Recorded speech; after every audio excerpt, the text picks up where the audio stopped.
kaligtasan. Yan ang pangako ng Panginoon. Yan din ang nasa ikalawang salita na binigkas ng Panginoong Hesus. Sabi sa tagpo sa Lucas Kabanatang 23, tinuya siya ng isa sa nakabiting kasama niya at sinabi, "Di ba ikaw ang Mesiyas? Iligtas mo ang iyong sarili, pati na kami." Ngunit pinagsabihan siya ng kanyang kasama, "Hindi ka ba natatakot sa Diyos? Ikaw may pinarurusahang tulad niya. Matuwid lamang na tayo parusahan ng ganito dahil sa ating mga ginawa. Ngunit ang taong ito'y walang ginawang masama." At sinabi niya, "Jesus, alalahanin mo ko kapag naghahari ka na." Sumagot si Jesus, "Sinasabi ko sa iyo, ngayon di isasama kita sa paraiso."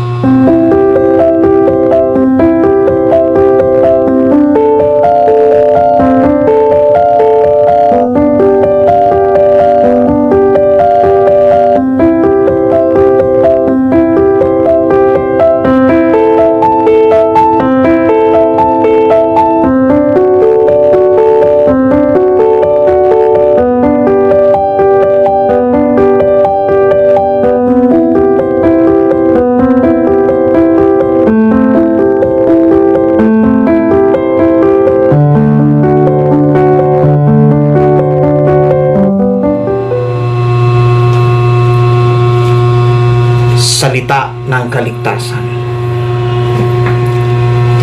The word of salvation.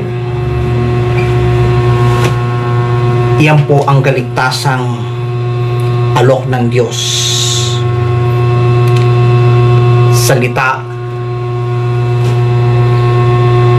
na maaring ipinangako ni Jesus sa isa sa dalawang tulisang nakabiting kasama niya.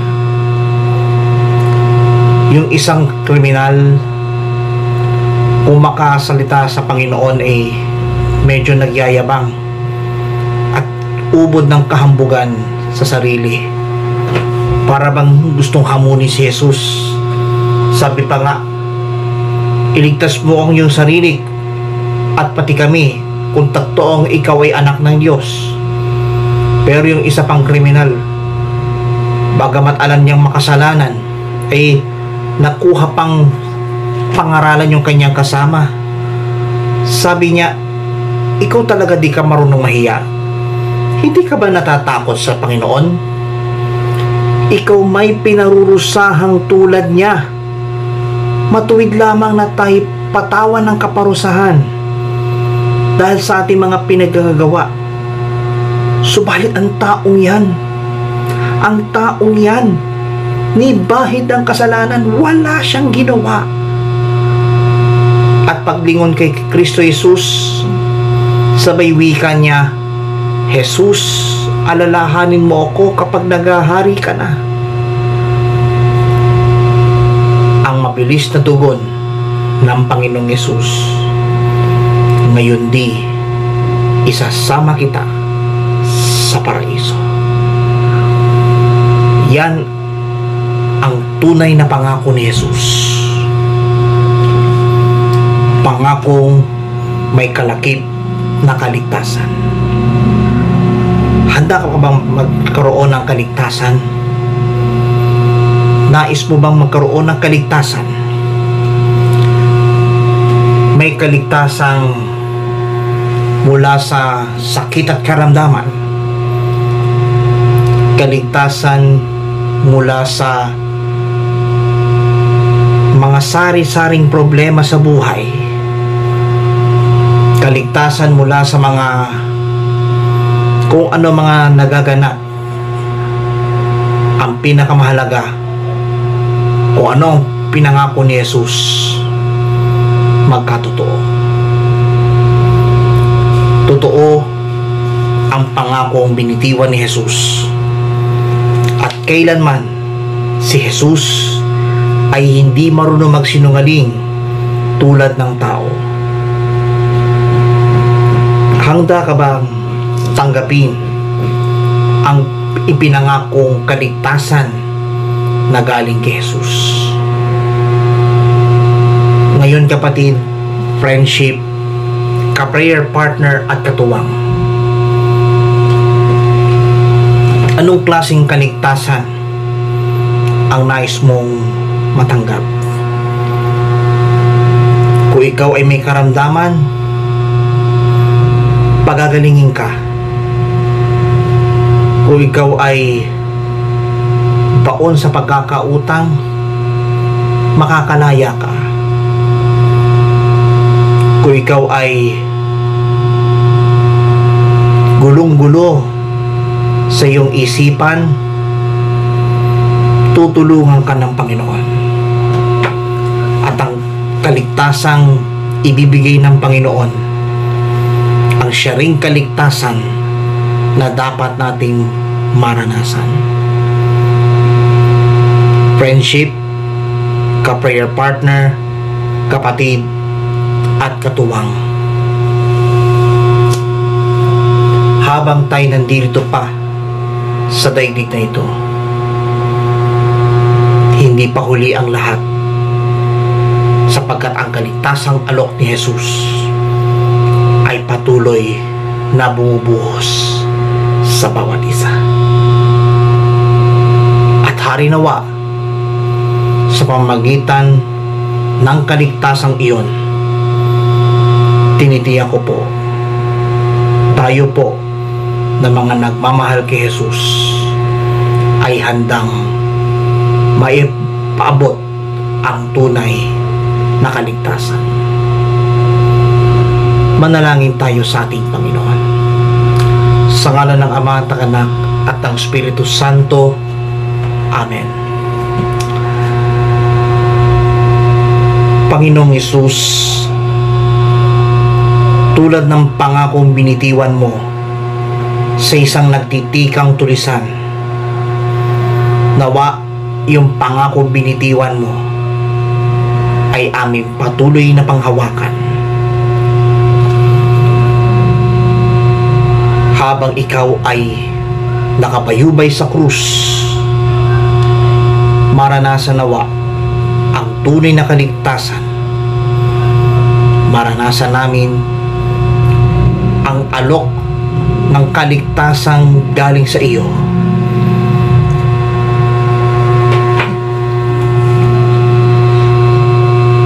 Ang kaligtasang iyong gagawin ay mamayani sa mga taong may pananalig at pananampalataya sa iyong pangalan.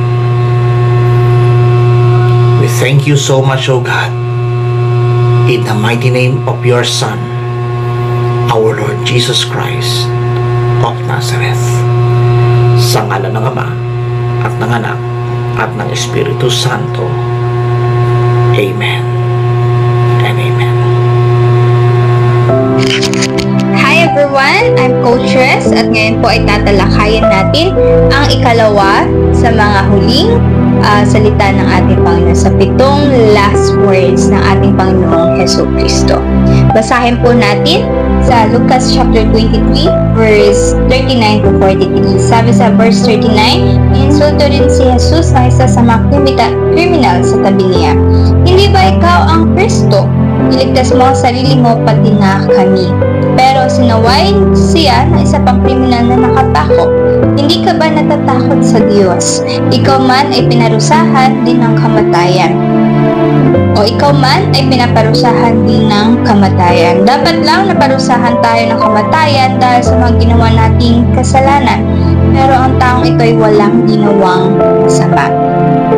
Pagkatapos ay sinabi niya, Jesus, alalahanin niyo ako kapag naghahari na kayo. At sabi sa verse 43, sumagot si Jesus, sasabihin ko sa iyo ang totoo, ngayon din ay makakasama kita sa paraiso.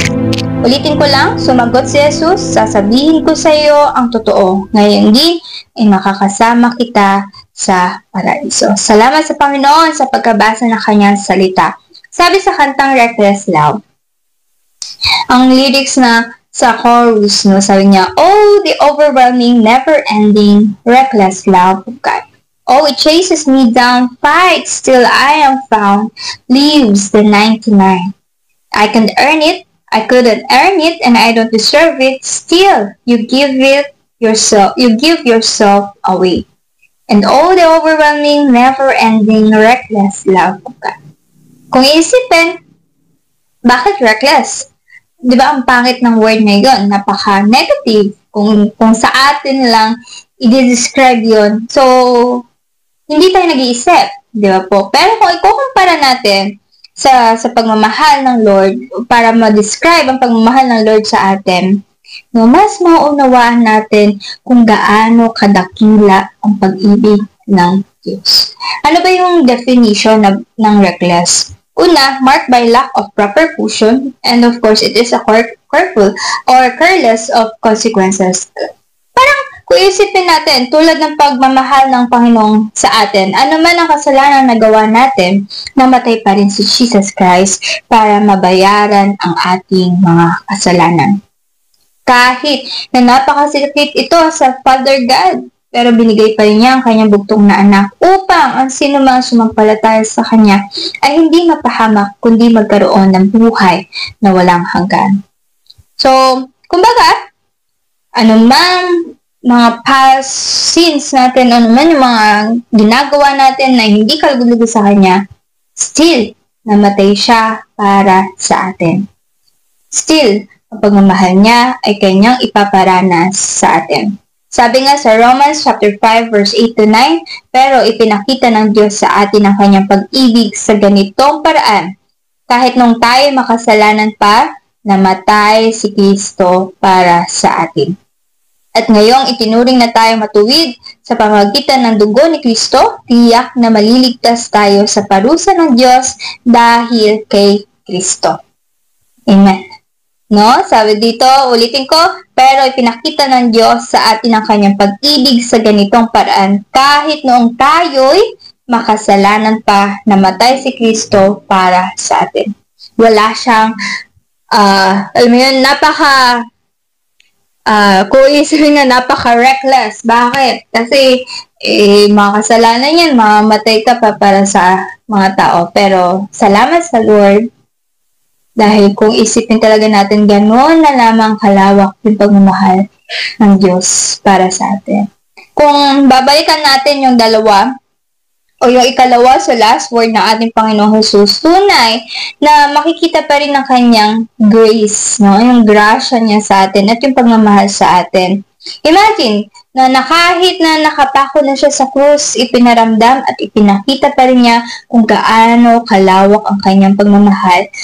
At mayroon din tayong makikitang dalawang klase ng kriminal na nasa ating binasa. Ang una, yung kriminal na kasama niya na nagko-question sa kakayahan ng Panginoong Jesus. At yung pangalawa, bagamat na nagkakasala, pero tiyak na kinilala niya o kinilala pa rin niya ang Panginoong Jesucristo.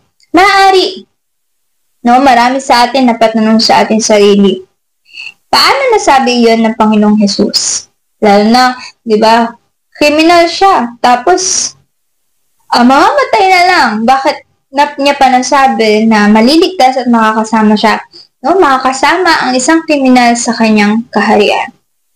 No? So, nakusan yun nga. Yung isang kriminal, puno ng kasalanan, pero isasama sa kanyang kaharian. Ngunit, tulad nga na sinabi sa John 3:16, gayon na lamang ang pag-ibig ng Diyos sa sanlibutan, kaya ibinigay niya ang kanyang bugtong na anak upang ang sino mang sumampalataya sa kanya ay hindi mapahamak kundi magkaroon ng buhay na walang hanggan.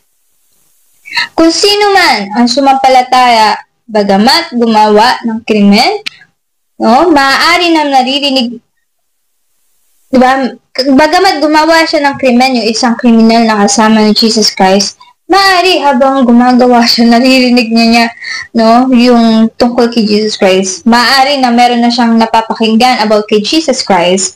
Kaya, nung nakasama niya ito, kahit na sa sitwasyon na kung saan napaka-imposible.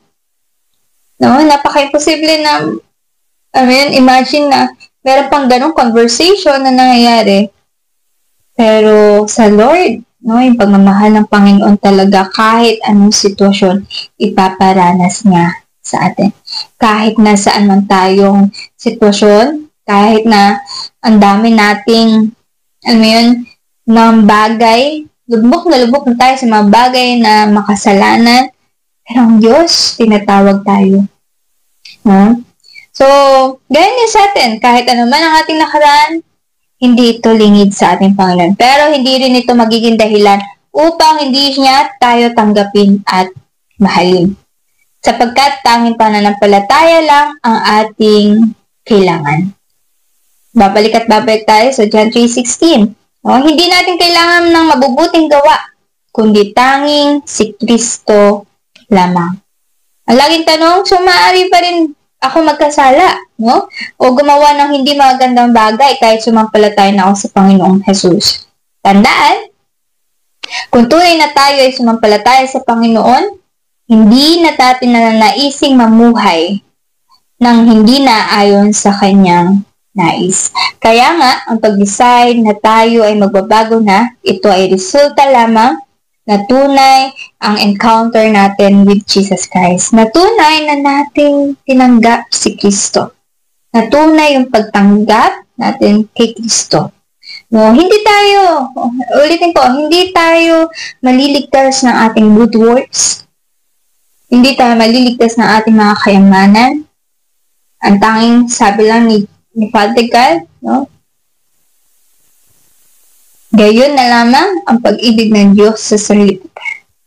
Kaya, ibinigay niya ang kanyang bugtong na anak upang ang sino man sumampalataya sa kanya ay hindi mapahamak, kundi magkaroon ng buhay na walang hanggan.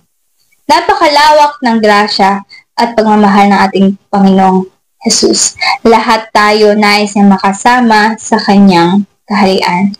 Tangi ang pagtanggap lamang sa ating Panginoong Jesus sa ating buhay ang daan patungo sa Diyos Ama. So, napaka-bless, no? Napaka-bless ng tao na yun na even that he is a criminal, still he experienced the grace of the Lord. At ganun din tayo. Nais ng Lord na maranasan natin yung grasya ng Panginoon sa ating buhay. Tanggapin lang natin. And challenge nga niyan, no? Wag na nating hayaan na, wag na nating hayaan na kung kailan matatapos na ang ating buhay dito sa mundong ito, ay doon lang natin tinanggap si Kristo. Sapagkat napakarami na maaari nating gawin para sa kanyang kaharian. Like sharing His words, like showing His love through our lives, no? Gagamitin ka ng Panginoon. Ang tanging gusto niya lamang, tanggapin mo si Jesus Christ at tunay na maranasan mo ang tunay na pagmamahal na hindi mo makikita dito sa mundong ito. Kaya kapatid, nais kitang ipanalangin at kung ikaw ay gusto mong tanggapin si Kristo, sumunod ka lamang sa aking panalangin. Hallelujah. Panginoon, maraming salamat sa buhay na iyong pinagkaloob sa akin. Ako po ay nagpapakumbaba. Humihingi ng kapatawaran sa lahat ng aking kasalanan. Tinatanggap kita, O Diyos, sa aking buhay. Maging driver ka ng aking buhay. Maging Diyos ka ng aking buhay. Salamat, Panginoon, sa iyong grasya na ipinaranas sa akin. At nawa, maging kagamit-gamit ako sa iyong kaharian. Isama mo ako sa iyong kaharian. Isulat mo ako sa buhay, sa libro ng buhay. Lord God, nais kong ikaw ay masunod sa aking buhay, maitaas. At ikaw lamang ang maging Diyos ng aking buhay. Ikaw lamang ang aking masunod sa aking buhay.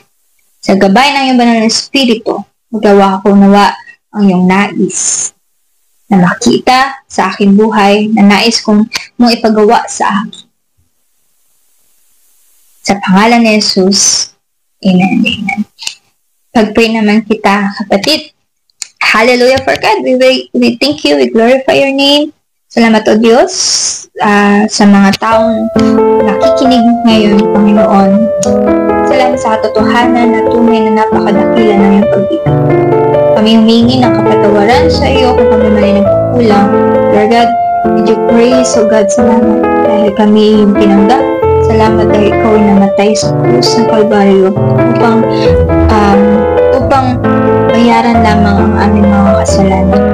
Salamat, Panginoon, dahil tunay na ikaw, O Diyos, ang nagmahal sa amin even that we are still sinners. O Diyos, nais namin maranasan ang pagsama mo sa amin na iyong harian. At Lord God, I pray for those who pray na nais nilang tanggapin ka nila sa kanilang buhay. Nawa, Panginoon, paranas mo sa kanila kung sino ka, O Diyos. Pakita mo sa kanila kung sino ka bilang aming Diyos na tagapagligtas. Bless their family and use them to share your word, and use them to bless other people who surrounds us, who surrounds them. Panginoon, at patuloy na ikaw ang makita sa kanilang buhay. Salamat, O Diyos, yakapin mo sila even in their deepest struggles. Panginoon, ikaw ang maninig nila. Sa pangalan ni Jesus, salamat sa katagumpayan na ito. Sa pangalan ni Jesus, Amen. Amen. God bless everyone. Taas ang ating mga kamay, tigit ang ating mga mata, at sabay-sabay nating awiting ang awiting pangahawakan. Gawing simpleng panalangin ang awiting ito. Panginoon, lumalapit.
pangahawa.